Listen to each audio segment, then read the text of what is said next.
Hello and welcome to this month's Maggie Moment. Yep, I'm going to be talking about boys and Fortnite. There's lots of doom and gloom out online that our kids are going to be hopelessly addicted. And so we don't want that to happen to our children. We don't want their gaming, especially around Fortnite, to become problematic. So I'm just going to give you a few tips around the game, but also how you can make sure it stays within a healthy paradigm. Because seriously, I know some boys who play this game with their mates online, within structured environments, and they're actually still doing well at school and playing sport. So let's start with one thing. What is it? It's a multiplayer game, essentially, which of course means there's some sort of social cohesion element to it. We're playing with our mates. And we did used to do that. My boys were raised without Fortnite, and they actually did that in the real world. And some of the antics they would have got up to in the bush, I seriously don't want to know about. So what we've done is replace what they did in the real world, and we've put it into the virtual world. So ganging together, and it's a competition. Last one standing is obviously the winner, which is, once again, for many boys, is a natural urge. Not all boys, many boys. So the other part to it that we need to be mindful of is that there are things that are in it that are very cleverly made to ensure that your boy can't just walk away when he's finished a game. And that's the bit that is changing boys' brains, and that causes us some concern.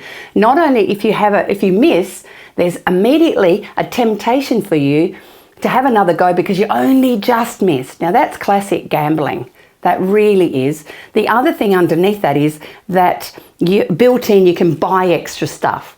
And that then is when the money starts disappearing out of your pockets or your son's pockets. So remember, even though it starts off free, those things are built into it. And you know what? It's a normal part of us to be hunting the extra dopamine that this gives us. It makes them feel good.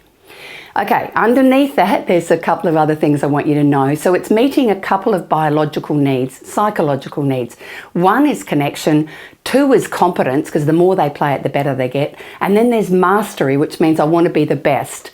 That's striving, that's ambition, all the things we want them to do, but we prefer them to do it around maths, wouldn't we?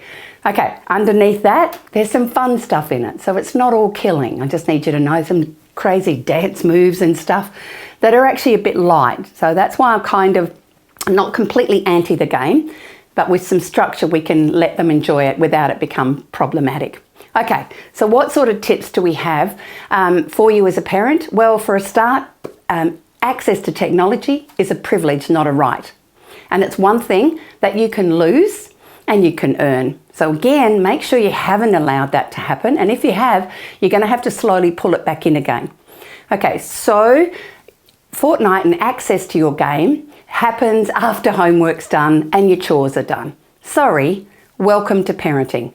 Your boys need to know that they still need to function in a real world. So that's the first one. Then have a conversation. Games can last anywhere from 15 minutes to 25 minutes. So can they have 1 or 2 games, or maybe 3 games if they've done all their homework and everything? That's up to you. But then you need to be the person that is around when it comes to the end of that game. Remember, they're going to be lured into another game, and you're in a place that you never have enough. So the state of insufficiency is what many grown-ups struggle with. Start scrolling something and before you know it, 25 minutes has gone by. So they can struggle with that. So they do need a grown-up's help. So you might need to hover at their shoulder a bit and go, wow, you're nearly there, awesome, yoo-hoo, and then go, okay, it's off now. In other words, you've stepped into the game with them a bit, and then you're going to lead them away from it because they can't always do it by themselves.